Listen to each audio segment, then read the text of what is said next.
This is episode number 643 of Let There Be Talk, brought to you by my sponsor, Banker Guitars. Go to bankerguitar.com and find out all about this boutique builder, Mr. Matt Hughes, who I had on the Grail, and his wife, Sarah Hughes, who runs the place. Incredible handmade guitars. You want a Carina Explorer or a Carina V?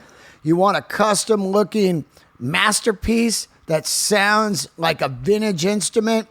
Matt Hughes is your man. Everybody's using them. Scott from Rival Sons, my main man Marcus King, Mastodon, all kinds of people are playing this man's guitars. Find out why. Get on the list. Order one right away. Tell him I sent you. bankerguitar.com.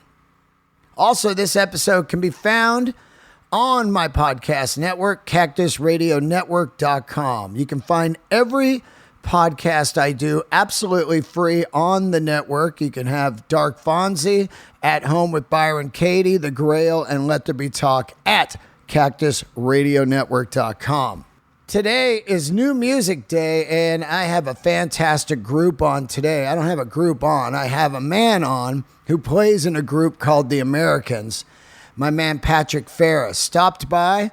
Somebody recommended I check out their music, and bam, it was in my wheelhouse. I loved it. If you're into Wilco or any kind of alt country or roots rock, as they called it at one point, they've rebranded it a few times, and Patrick and I were talking about it. Is it alt country? Is it Americana? Is it AAA? Is it roots rock? It's fucking good music, good songs. We know where it is. I mean, why try to label it? I don't label Tom Petty. I just put that on. I go, it's rock and roll. That's what the Americans are. They got a new record coming out May 6th. I highly recommend you check it out. There's a couple songs available right now on the streaming platforms that you can hear from the record. The record is called Stand True, and it is fantastic. And I love having new music on the podcast. People that play new music. I like to discuss new music for all those tumbleweeds out there that are like, there's no good music anymore. You are so wrong. You are so wrong. And I hope that I can just do a little part in the world of turning people on to great new music. So, Patrick, thank you so much for doing the episode. I do have a Patreon, and I appreciate all of my subscribers. Oh, my God.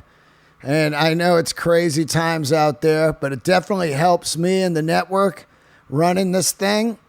And you can find it at patreon.com/Dean Del Rey. And I have all kinds of bonus episodes up, and I do Zooms. We just did one yesterday, 10 a.m. Sunday morning, a little Zoom church. Check it out. I'm going to be putting up a new bonus episode where I talk all about going to the Rainbow Bar and Grill's 50th anniversary yesterday. I was down there celebrating 50 years of the Rainbow Bar and Grill. Unbelievable. So wild to think that the Comedy Store and the Rainbow Bar and Grill opened a couple weeks apart from each other. They both turned 50 this month, and they both are doing better than ever. And they're both around, owned by the same people, the same families. No corporate buyout, no fucking Starbucks boutique put inside there. None of that bullshit. Just old school family-owned businesses in West Hollywood. You know how fucking hard that is to keep something open 50 years? Fuck, man. It's almost impossible. Just talk to bands. Try to keep people's interest for more than 5 years. Yeah, I don't go there anymore. That's old hat. But everybody always likes something authentic, and that's what the Comedy Store and the Rainbow Bar and Grill are. They're authentic. You go there, you share incredible stories with each other, you laugh, you cry, you drink a little booze, and you have memories for life. And it keeps driving you back to those places. So, check out the Patreon bonus episode later today on that. And I have some brand new hats. I'm selling some Del Razor hats. All my merch, DeanDelRey.com. But You can hit me on my Instagram for the hats. I have not put them up on the website yet. DeanDelRey.com. Tour dates also. A lot of great tour dates coming up with Bill Burr. I'm going to be at the LA Forum. I'm going to be shooting a little Netflix special May 4th at the Palladium. And then I'll be at the Oakland Coliseum. Yeah, Rogers Arena. All kinds of great shows. Portland, Vancouver, Calgary, I think, is coming up. I don't know. They're all out there. I love you guys. Thanks for tuning in. Keep the candles lit. Review and subscribe on iTunes and YouTube. Let's get into it. 643 episodes. And today's guest is Patrick Ferris of The Americans. Hey. How are you? I'm doing well. Here in New York City for a couple shows, and then I'm heading back to LA on Saturday. All right, where are you guys playing? We're playing. It's a memorial for a old friend of ours who's a producer. A guy died during COVID, so they haven't like had his thing in a couple years, and they finally got a shot at it. So they put the whole thing together for tomorrow night. That's always weird, right? It's like someone died like 2 years ago, and you grieve it, and then you got to re-grieve it. It's totally weird. What it feels like is like you grieve it, and then you forgot that it happened. And you forget that like he's even gone. That's how it feels. It's wild. But your friend dies 2 times. Oh man, that's right. Where are you right now? I'm in Los Angeles, man. I'm in my house right now as they fucking jackhammer the entire patio outside. Which, good timing. It's just a nightmare. They're like, yeah, we're going to do some patio repairs. I go, cool. How long? 8 weeks. I'm like, who did you hire? Like, I used to work construction. This is a fucking 3-day job at the most. They're just out there just juicing it. That's crazy, man. Oh my God. Sure. China would have like a freeway in 8 weeks. Oh my God. I know, right? So true. So true. I mean, I could do it in a week, and I haven't done construction in 30 years. You know what I mean? I could be out there like, yeah, I should have just taken the job. Where do you live in LA? I live in one of those areas of LA that like defies description. It's like I'm in mid city, but it's next to Culver City and next to West Adams, La Cienega and Venice, basically. Yeah, the kind of weird no man's land. Like when I go to the El Rey, the next street's over. I'm always kind of like, who lives out here? It's so exactly. Like, there's like a lot of LA. It's kind of like that. Like just doesn't have that thing that like some cities have, like walking cities have, where there's that like natural, I don't know, like, change from one neighborhood to the other. You're just like, what is this? Like, yeah. I over the years after living in New York, I realized I got to live somewhere where I can walk to places that I love, like I say, Los Feliz or Toluca Lake or Highland Park, or where, Silver Lake, where I can walk around and get like coffee and food or whatever.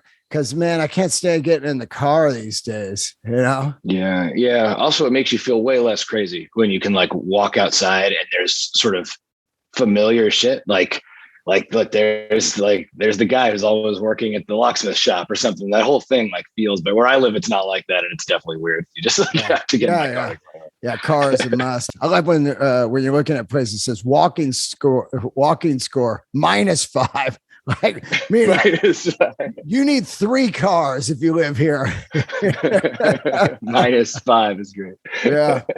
Well, introduce yourself, man. Well, my name's Patrick Ferris. I'm the singer for Los Angeles band The Americans. Yeah, it's funny. Somebody pitched interviewing you to me, and it was a nice surprise because I do get hundreds of pitches a year, and when it's something good, I'm like, oh fuck, great. I get excited, because I do. Look, I mean, I'm not saying the stuff's garbage, but a lot of stuff might not be in my wheelhouse.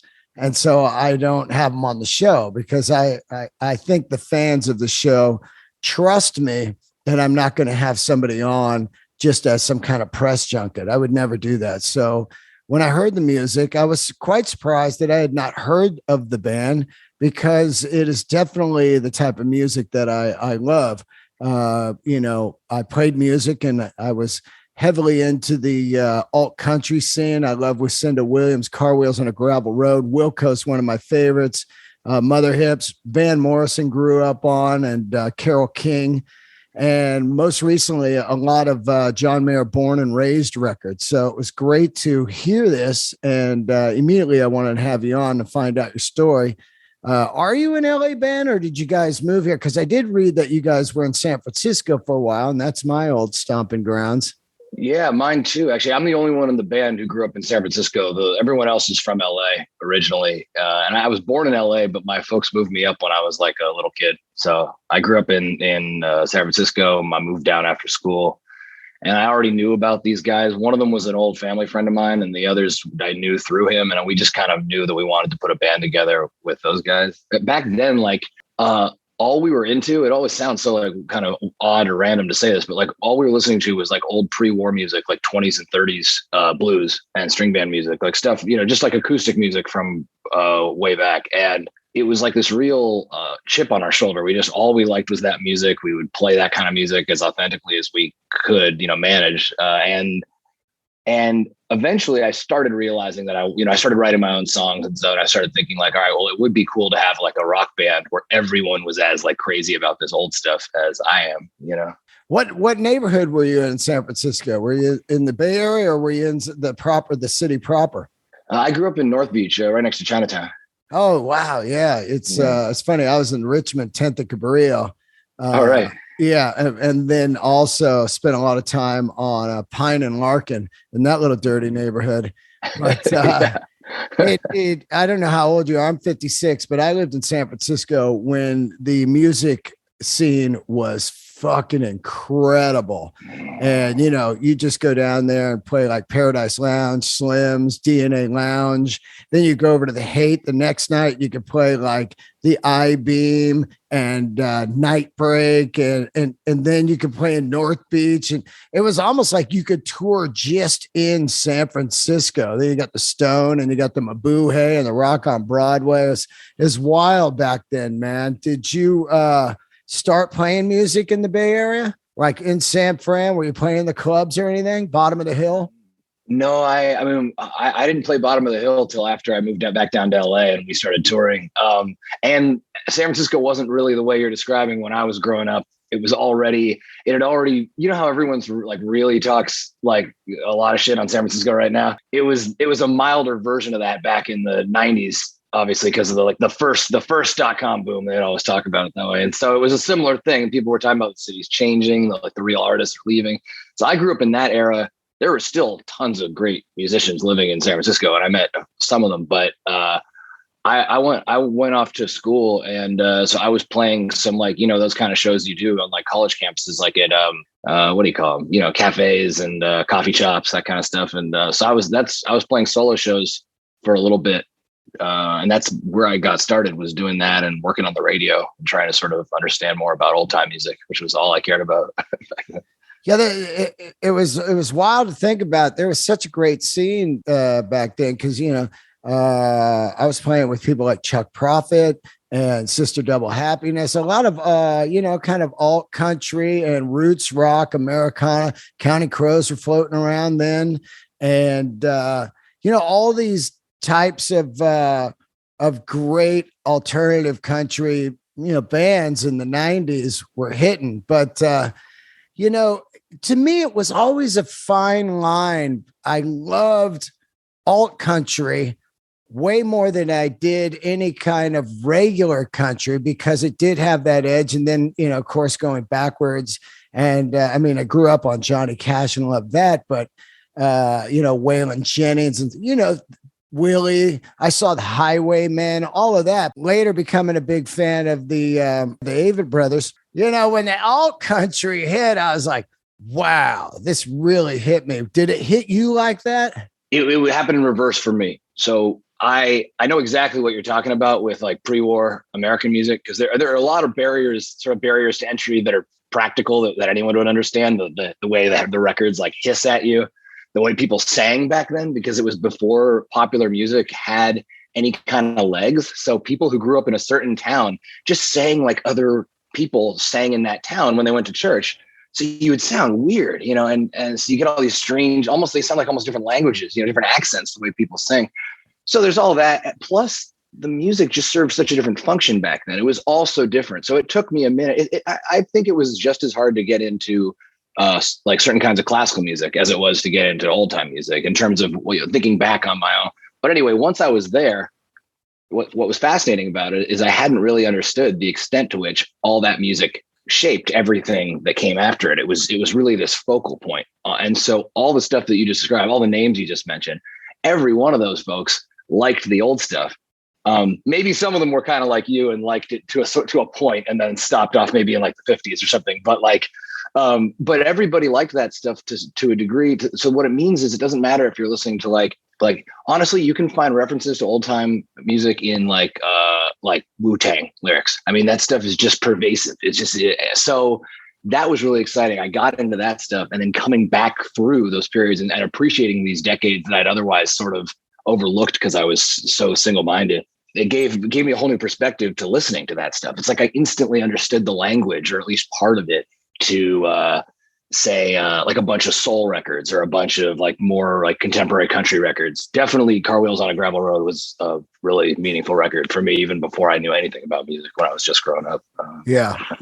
I think that, and like I said, I'm not knocking the old timey music, but I'm glad that certain people took it. And then it's like rock and roll. I listened to blues for a while, but then I didn't ever again, because after a while I get the gist of it. But, I think the real big gateway, of course, is Dylan and the band for me, because they took that and then mixed it up and gave you this flavor of, wow, like, late 60s, early 70s, where they're kind of singing about stuff other than being on a stagecoach, and that's when I could start to relate to it. Powerful lyrics. And of course, the old timey has powerful lyrics, and so does old blues, but it just wasn't, I needed it through a few different generations, Yeah, there was something happening there that started way back, probably in the 19th century or earlier, that basically that same thing I was kind of describing, which is like, if you took all these different groups of people making music all on their own with very little like homogenation, like at all, it's just sort of all on their own. And they all came together, and all these things, all of a sudden, within a period of like 5 years, once the recording industry kicked off, you had people in these rural areas listening to records by other artists and going, he does it that way. Well, I'm going to do this even faster.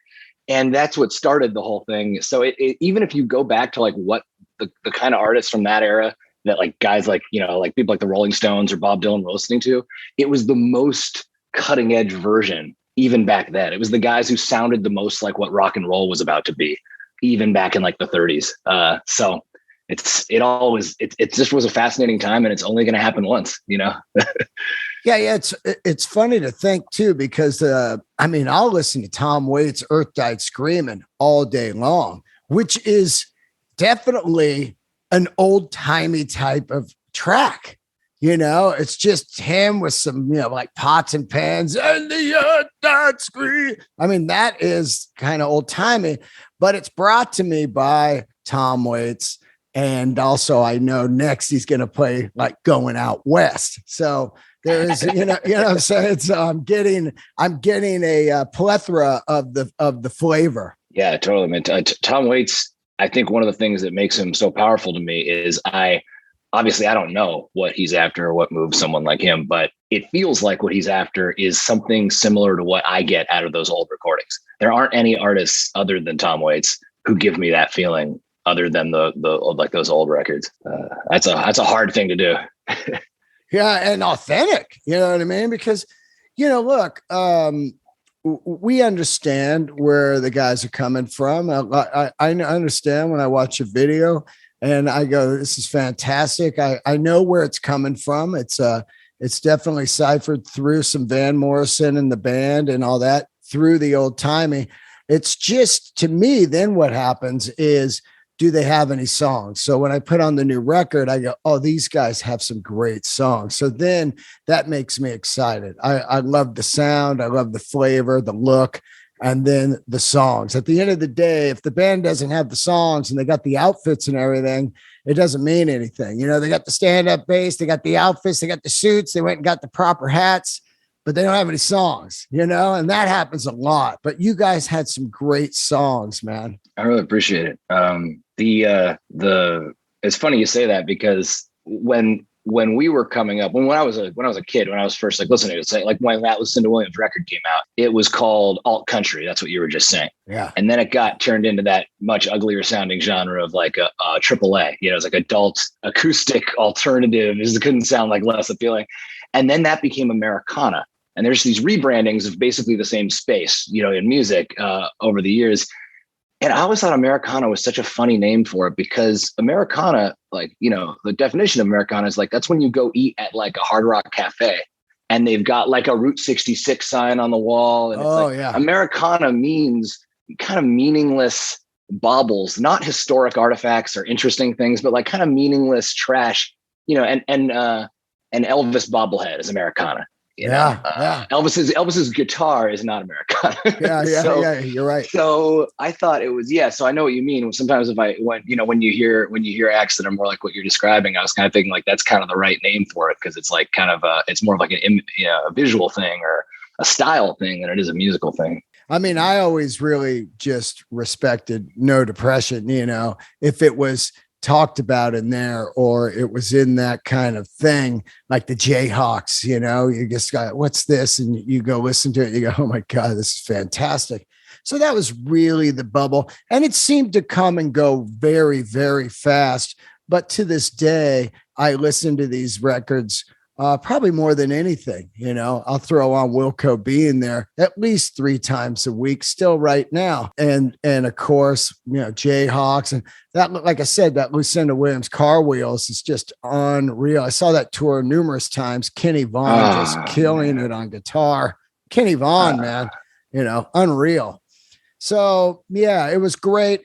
And over the years, bands come that, like I said, that Avett Brothers True Sadness, I think that's a goddamn masterpiece. And I never even heard of that band until Judd Apatow said, go see this documentary I made on this band. And I went and seen it. I was like, how did I not hear this band? You know, it's wild. Yeah. So when I heard your band, I was like, well, I don't want people to miss out on this. So I'm going to have you on the show and start, you know, spreading the word, because it was a killer record. It comes out May 6th, Stand True. There's some songs on here that really knocked me out. I love The Day I Let You Down. It's got a heavy Van Morrison flavor to it, but very, very kick-ass tune, man. And then Sore Bones, wild tune. Yeah, that's always, I guess that kind of stuff comes from back when we were kind of starting to play our own music. We didn't have any songs to play. We had like one song that I'd written, or maybe 2, and we hadn't worked on much together. So we started getting together the songs that we knew the way you do to basically do cover songs. But all the songs we had that we could get like money for playing a party or playing a bar, the up-tempo stuff was all like this obscure old like rockabilly music from the 50s, like these kind of no-name acts that had like 145 and then disappeared. And that was our favorite stuff from that era.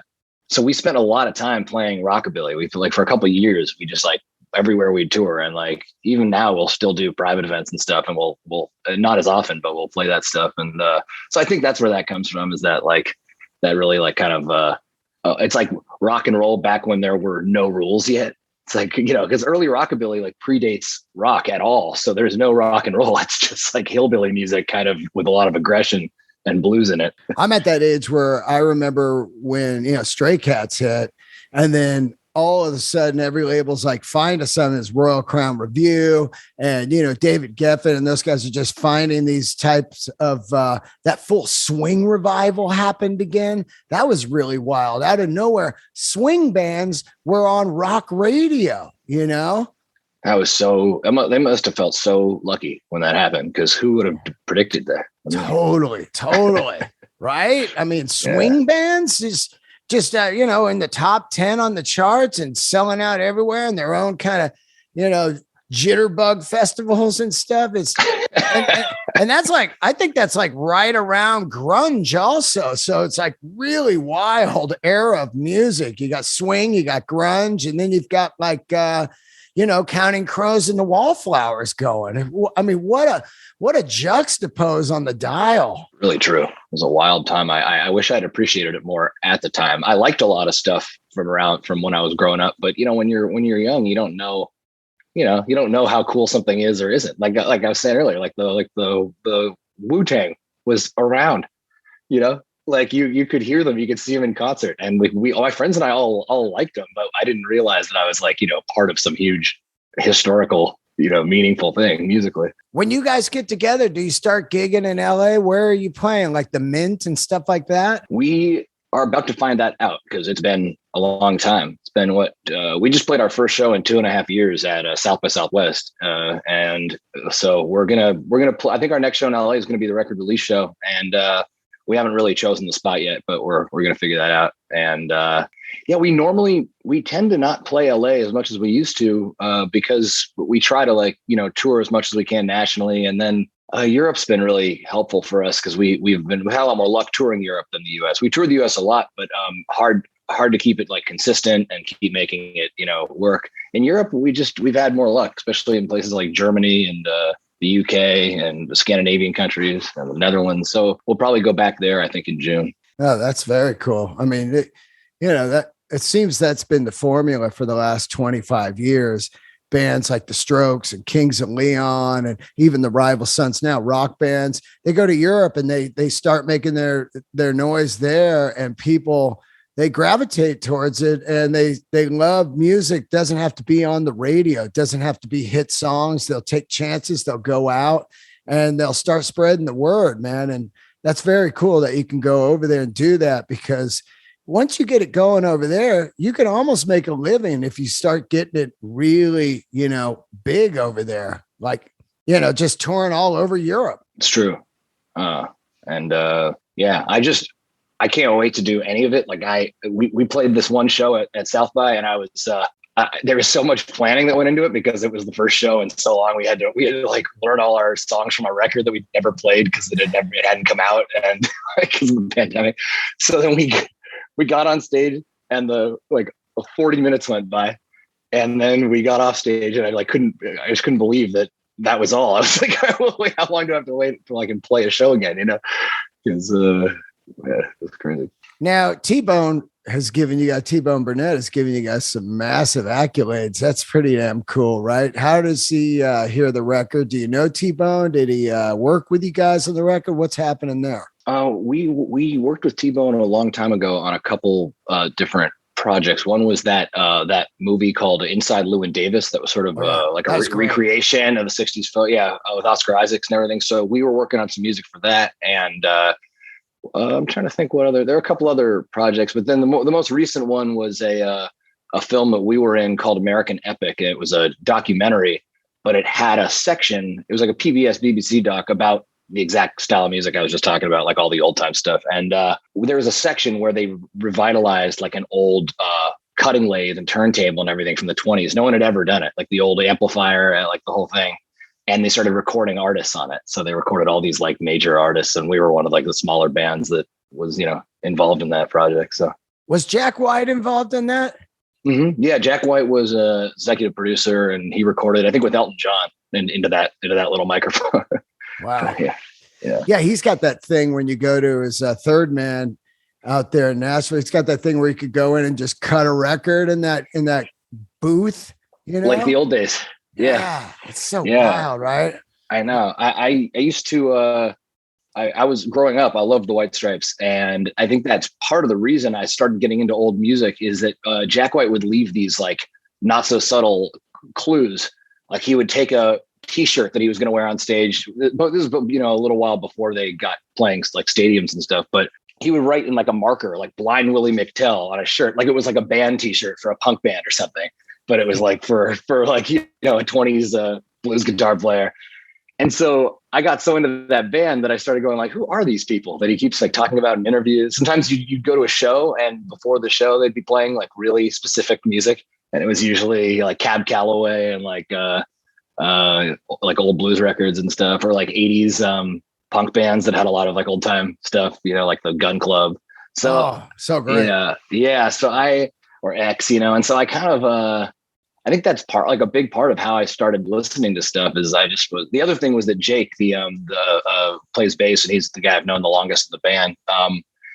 He and I had this like competitive sort of like almost like librarian approach to learning music. It was like you just had to learn all of it. You never bought someone's like partial this or best of anything. You just always tried to find every single recording, and then you had to learn how to play that stuff on the guitar.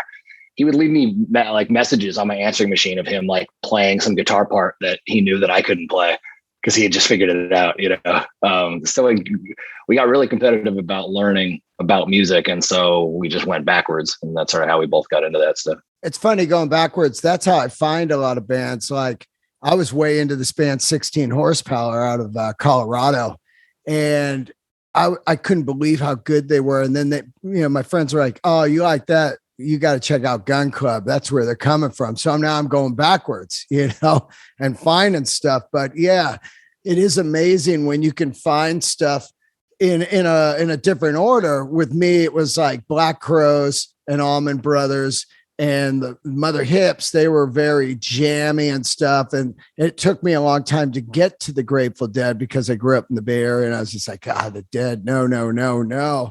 And then finally when I know exactly what you mean. Yeah. Yeah. But when I got there, I always loved Working Man's Dead. But when I got the Dead, finally, I was like, oh, yeah. And everyone I listened to was basically a spin on the Dead, which is wild. Yeah, that's crazy. Now, you guys recorded the record in LA. What's the studio called? It was called Big Band Sound Studios or Big Bad Sound? Big Bad Sound, yeah. Yeah, where's that over Lincoln Heights. Oh, wow. Yeah, that's a great studio. I've never had such a good experience with any studio. So I was actually saying to them, we were back in there doing some work for like a separate project, and I was saying to them, I was noticing, I was like walking around looking at the studio during the daytime, and like hadn't been there in a couple of years, and I was thinking, normally when I go back to a studio that I've just recorded a record in, like, or have ever recorded a record in, like I feel this like sense of dread come back over me, because that same feeling when you're like, you only have a certain amount of time. And we did this record in like 6 days, and you have a budget and you have to stick to it, and there's not a lot of time for relaxing, at least when you're at our stage. And so I was saying, I was like, here I actually like, it feels great still, because I felt so good at the time. I loved working with their guys. So yeah, hope we'll do it again. They got tape in there, or? Yeah, we did the whole thing to tape. Oh, that's cool. Track the whole thing. Yeah. Just 2-inch 16 track or 8 track? What's in there? 16 track. Actually, no, it was 20. It was 2-inch. 24. Yeah, it was 24, but it was 23 because the 24th channel was broken. So it was just it's a 23 channel recording. Now, what's going on is I read something. Is this real, your band, or are you guys somehow backed like Nick Cave or Lucinda Williams? Is this right, or is that wrong? No, that's true. Not like on a tour or anything like that. The same reason I was saying I'm out here, it's for the memorial of a producer that Jake and I have both known for a long time, basically since we were born, named Hal Wilner. And he was a sort of, I don't know, there's no way to really say quickly like what Hal Wilner was about without sounding trite or something, but basically he was like a champion of the most like outsider crazy music in the world. And he was like a genius producer, and he had this way of putting it all together. He would do these shows that were like, what's the word? There were these like shows in honor of, all the music from Disney from a certain era, or in honor of all of Leonard Cohen's music. And basically those are all artists who agreed to work with him, and he valued those kind of artists a lot, because some people he was too out there for. And but not Lucinda Williams, not Nick Cave, definitely. And so we were part of some of those shows as we a little later on, and so we got to play in some of these great shows. Man, it was really a special experience. And yeah, so part of it was playing behind them, which was oh man, it was pretty. Yeah, I mean, can't really overstate that. Yeah, to be able to work with like Nick Cave. I mean, Nick Cave and Tom Waits are two of the most insane live shows I've ever seen in my life. I've seen them numerous times, but there were times in my life where you first see Tom Waits. I saw him on the Bone Machine tour, and then again on Meal Variations. Oh, man, really? Yeah, Paramount. But when you see like a Nick Cave, you know, and Waits in that era, it's things you never forget. You're like, I mean, these guys are so original that it's mind-boggling to me. You're just like, how do they come up with this? You know, like, where is their brain? It's they're tapping into a spot on the brain that you're trying to get to with mushrooms and shit. They're just always there, you know? Yeah, it's like, how are you that original and that excellent at the same time? Exactly. Because some people are original and it doesn't interest other people that much, you know, but how are you so good too? I know, right? You can just look at it and you're like, wait, I read the same books, I drank the same alcohol and hung in the same rooms, you know, but yeah, man, those are some heavyweights. Lucinda and Nick Cave back in that. That's fantastic, man. And were those shows done in New York? They were live shows, and he would pick a theme, and then a same backing band, and people would step in. Yeah, that's exactly right. And they would be in LA, New York, Canada, sometimes in Europe, and sometimes they would even tour a little bit. As they'd have like several dates. There was a backing band of like these really amazing musicians. So we just we did a song in one of his shows, and then because we were around, we ended up being part of the backing band because they wanted a few people, you know, doing what we were doing anyway. So that's cool. That's cool. I read a funny story that you and Jake met on a train going up to Woodstock as kids. Is that it's actually stranger than that. It's his mom and my mom. It was long before we were born, and it was much less wholesome than that, I'm pretty sure, from what I understand. but yeah, it was her his mom and my mom were both going to the same place, and they were both in a particular time in their lives of like sort of, you know, partying out there people. And so Jake and I used to like play together when we were kids. We don't really remember it. But then in high school, I met up with him when they were reconnecting, and we just started like, I met Jake for one night. We talked about we realized we liked all the same music. And then a week later, his mom invited them up to stay with us for a little bit in San Francisco. And he showed up with like a basket of home recording equipment. And he was just like, we're gonna like make a record, you know? So like he and I started recording together in high school. That was the first time we sort of, you know, that's how it's like the first step we took down that path. What was the gear? Was it like an old Tascam 4-track or something? Yeah. What I had was a Tascam, and he had something similar. It was something just like that. Yeah, it's funny. Whenever I think of trains, I think of that movie Festival Express, you know, the band and Janis and the Dead cruising around Canada. Have you seen this? No, I know about it, but I've never seen it. Oh yeah, you got to see that. Were you into the early era of Beck when he was cruising that, you know, you know, like Loser and stuff, but you know, he was doing like Beer Can and all that those killer acoustic kind of folky records with loops and stuff. Were you getting into that? Not in real time. Like I like that stuff now. When I was younger, it took me a while I didn't start playing music till I was like almost 16. And so I think a lot of the guys in the band developed a much more sophisticated and like adept taste in music before I did, because they were already, once you're playing an instrument, it's a whole different game, because you have to like learn all this stuff and you have to study. And so I think my taste in music lagged behind for a while. So yeah. And what do you get first? Do you get an acoustic guitar? No, because my dad had one. So my first guitar was an electric guitar, because he had an acoustic, and it was actually a guitar that a girlfriend he had in the 70s made for him. She was studying to be a luthier. Wow. And then she changed direction. She only made this one guitar, and it's like my favorite guitar. I learned how to play on it, and my dad taught me a little bit. Yeah. So then I played an electric guitar after that, and, you know, made a lot of horrible sounds on that for I've got these great recordings of my neighbors' messages on my mom's answering machine, telling me they were going to like call the cops and stuff. how loud and badly I was playing the electric guitar. I love the guitar tones on the record, especially on Romeo. It has kind of almost like a Tweed Deluxe, just completely distorted. You know, I love it. Has a small amp sound for sure. There's nothing better than like a P90 through, you know, that Neil Young, like, you know, just where the speaker sounds like it's exploding. What were you using on this record? Oh, we were using almost all just our own Fender amps, just old tube amps. But what we like to do is crank up really big amps to make them kind of do the same thing that small amps do.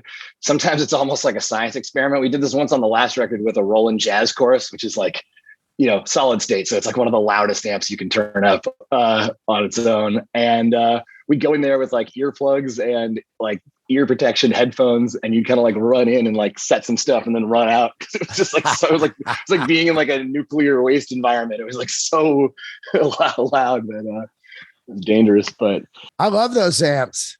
Yeah, they're great. Those are the amps Metallica used for years on the Clean stuff, like Nothing Else Matters, or anytime they went to a Clean, they were using those Roland amps. You know, those things were the key amp for that sound. Yeah, definitely. And I guess we always sort of, I think at this point, it's probably just honestly superstition. I don't know why we do this, but I kind of never like to use any kind of effects pedals in the studio. Like live, I like those, but I think in the studio, it's just kind of, it sends you an interesting place if you're trying to get sounds on your own. Like sometimes those sounds are obviously like, you know, in post in the box or something. So I don't mean we're getting everything organically, but especially like, you know, overdrive and that sort of thing. I like to really get that from just doing strange things, like plugging one amp into another, so that the last one is like going crazy.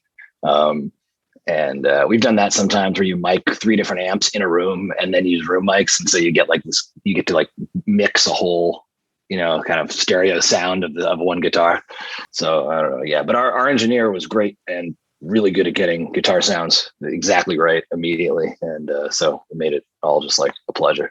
Has T-Bone approached you at all of doing a record with you guys? I mean, you got to think this guy made some of the greatest records in the 90s. I mean, I think August and Everything After, the Wallflowers record, and Bringing on the Horse, Counting Crows, you know, those 2 records are just fantastic. And he really knows how to get an Americana band, but showcase a great song.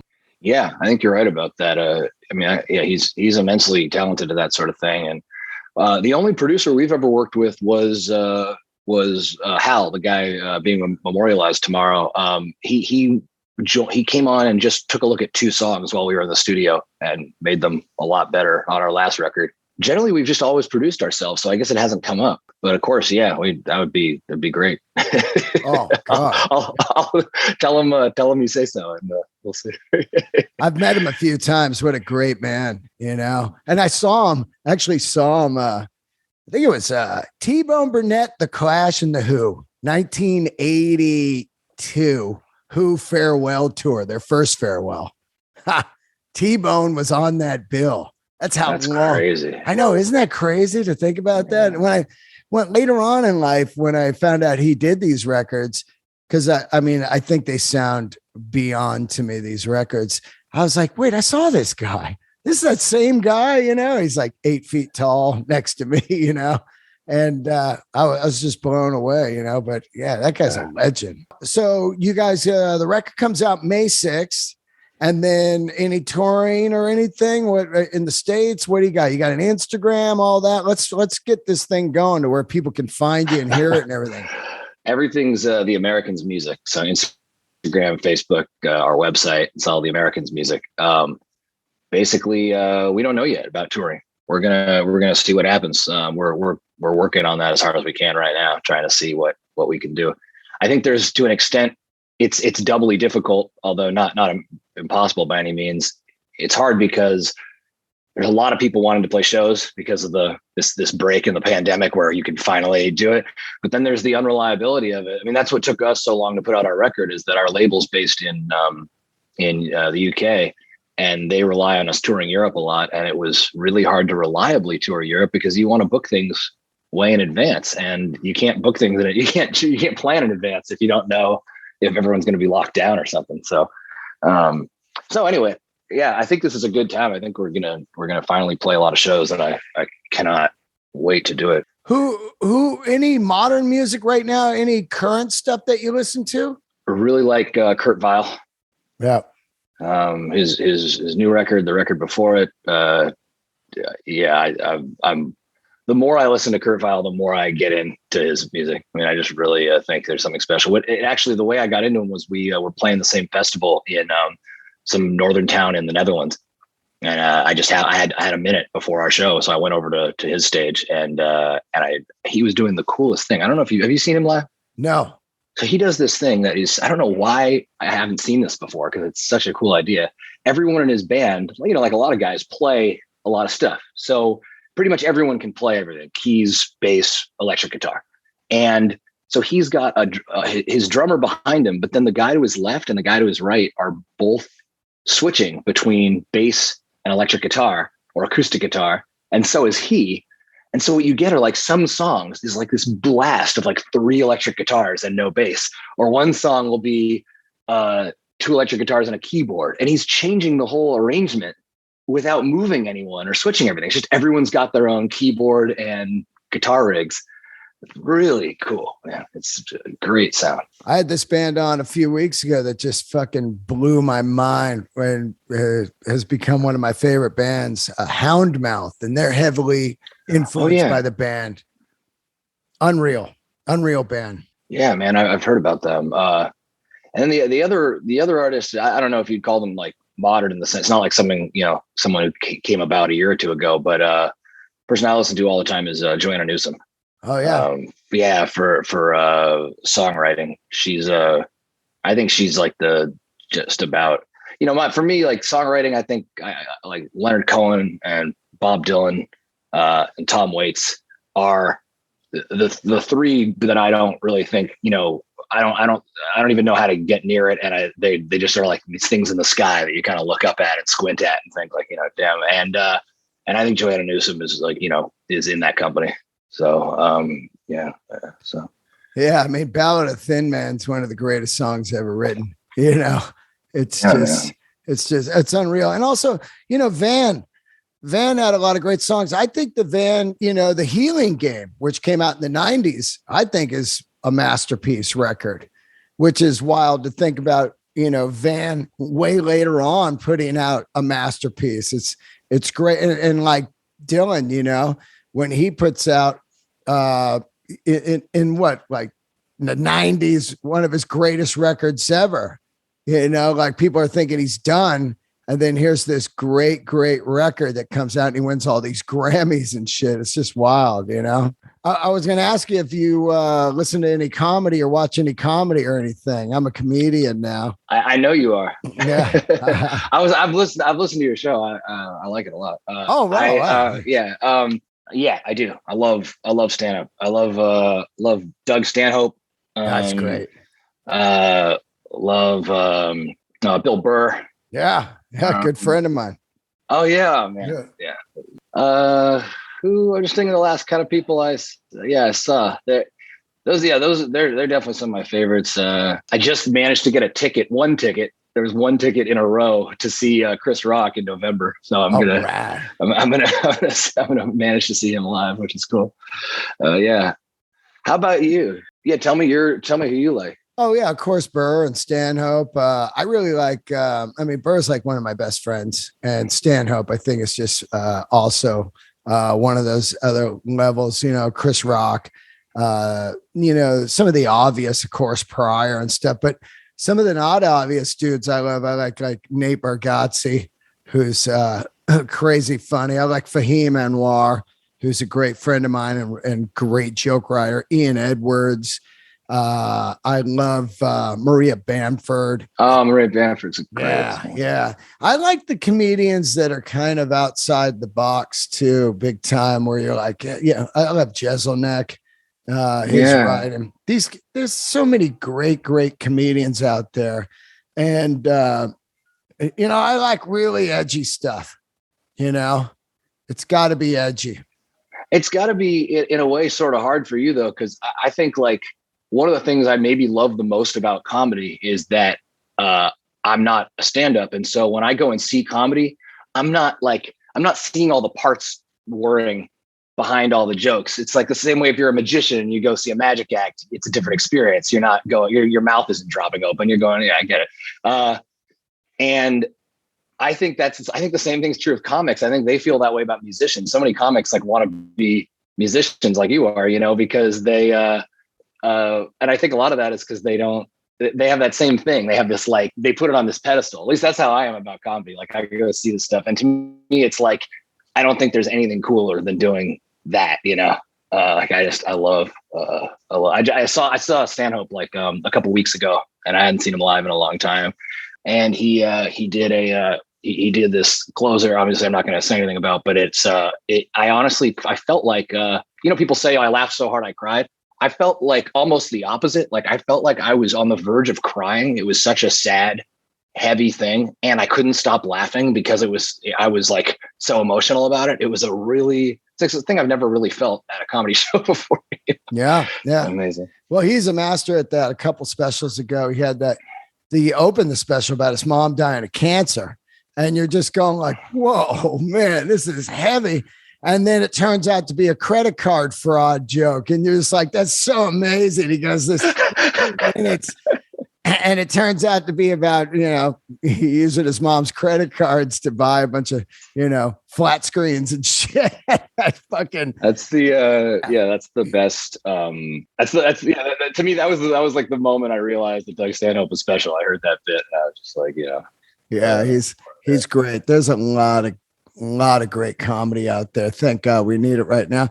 And there's more great music right now than ever. I keep telling people, there's so much good music out there right now. It's really hard to keep up with. I have it all in my phone, but it's so much, just in the last year, I've featured tons of new artists on here. Neil Francis is fantastic. Houndmouth, Marcus King, one of the greatest ever, and a good friend of mine. And it just goes on and on and on. As I look at my phone, I go, God, look at all this great music, Yeah, it's true, man. It's lucky. It's really cool to have you on today, and looking forward to people hearing your record. It is out May 6th. It's called Stand True. It's a fantastic record. It's definitely, like I said, in my wheelhouse. It's great, great music, and there's great songs there. And it was, I'm looking forward. If I'm not working, I'll come see you at your record release. It'll be cool. I'll come by, man. That'd be great. Yeah, I really appreciate you, Alex. We need all the help we can get. So thank you. Oh, I hear you. I'm the same way, dude. I'm always like, hey, please spread the word, man. That's all I keep saying. They're like, you should be way bigger. I go, oh, you don't think I know that? Oh, man. All right. Thank you so much. And be safe out there in New York, and hit me up. And if you want to come see some comedy, hit me up, dude. I'll put you on the list. I'm at the store all the time. All right, let's do it. Absolutely. It'd be great. All right, man. I love that. All right. Thank you so much. Go out and get his record. And don't forget to subscribe and leave a review on iTunes and YouTube. Thank you. I'll talk to you later, Patrick. Hey, see you later. See you, buddy.